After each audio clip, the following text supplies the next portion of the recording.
မင်္ဂလာပါအောင်ပန်းဖြူ channel မှာကြိုဆိုပါရစေအခြေခံပကြီးပညာပို့ချချက်များကိုဆက်လက်တင်ဆက်လိုက်ပါတယ်ဒီပို့ချချက်ဟာ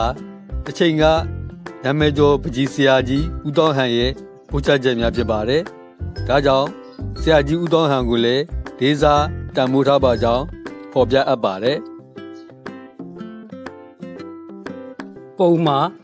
စဝိုင်းပုံစံညှက်ထားတဲ့စက္ကူကပ်ပြားအထူးတစ်ခုကိုမြင်ရပုံဖြစ်တယ်။ရက်စီမြင်းတန်းအောက်ဘက်ကနေတဖြည်းဖြည်းအပေါ်ဘက်တက်လာပြီးရက်စီမြင်းတန်းနာကတ်လာတဲ့အခါစဝိုင်းမျက်နှာပြင်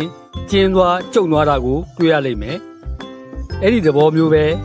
ရက်စီမြင်းတန်းအပေါ်ဘက်ကတ်နေတဲ့မျက်နှာပြင်နဲ့အမြင့်ဆုံးမှရှိတဲ့မျက်နှာပြင်ကိုနှိုင်းယှဉ်ကြည့်ရင်ရက်စီမြင်းတန်းနာကမျက်နှာပြင်တွေကိုမြင်ကွင်းကြုံပြီးမြင်ရကြောင်းတွေ့ရပါမယ်။ခါခွေရက်စီမြင်းတန်းအောက်ဘက်မှာရှိတဲ့စဝိုင်းပြားအနာကြီးချောင်းတွေဟာအခရာပသောက်တရံမျိုးရှိတယ်။ရက်စီမြင်းတန်းအထက်ဘက်ကတော့အခရာဂငယ်ပုံတရံရှိတယ်။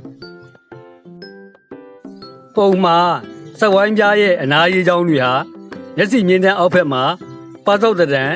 အထက်ဘက်ကိုကွေးတက်သွားပြီးရက်စီမြင်းတန်းအထက်ဘက်ကိုရောက်တော့ဂငယ်တရံအောက်ဘက်ကိုကွေးပြီးလာတာတွေ့ရမယ်။ဂငယ်ရက်စီမြင်းတန်းတဲတဲမှာရှိတဲ့စဝိုင်းပြားမျက်နှာပြင်ဟာအဝင်းဝိုင်းပုံတရံမျိုးမမြင်ရတော့ပဲဖြောင့်တန်းနေတဲ့မြင်းလဲသဘောအတိုင်းသာတွေ့ကြရတော့မယ်။ဒီသဘောမျိုးကိုရက်စီမြင်းတန်းနဲ့တဲ့တဲ့မြင်ရတဲ့အုတ်လေကားတွေဘောလုံးတွေမှာတွေ့ရလိမ့်မယ်။ပင်ကိုရှိတဲ့အရေးအကြောင်းတွေကိုရုပ်ကြွအဖြစ်ဖော်ကျင်တဲ့အခါ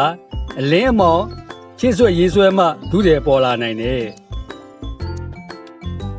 ရုံးအုပ်ပုံတစ်ပုံဖော်ပြထားပါတယ်။ဒီရုံးအုပ်မှာ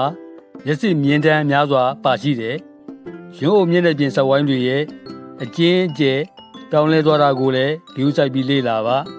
။ဝိနည်းမြင်ခြင်းသဘောတရားတွေကိုလေ့လာပြီးတဲ့နောက်ဝိနည်းမြင်ခြင်းကြောင့်အရာဝတ္ထုတွေရေးဆွဲတဲ့အခါမှာဖြစ်ပေါ်လာတတ်တဲ့အဝင်အထွက်သဘောတွေကိုလည်း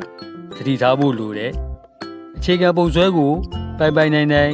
တတ်သိထားပြီးမှအစိမ့်မြင့်ရေးဆွဲနည်းတွေမှာ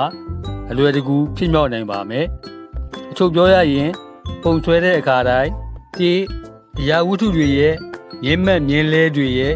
ထောင်ကျိုးတွေကိုမှန်မှန်ကန်ကန်မြင်တတ်ပါစေ။နှစ်အကွာအဝေးတွေကိုမှန်မှန်ကန်ကန်မြင်တတ်ပါစေ။သုံးအနိမ့်အမြင့်တွေကိုမှန်မှန်ကန်ကန်မြင်တတ်ပါစေ။လေးအလျားနံအချိုးအစားတွေကိုမှန်မှန်ကန်ကန်မှန်းဆတတ်ပါစေ။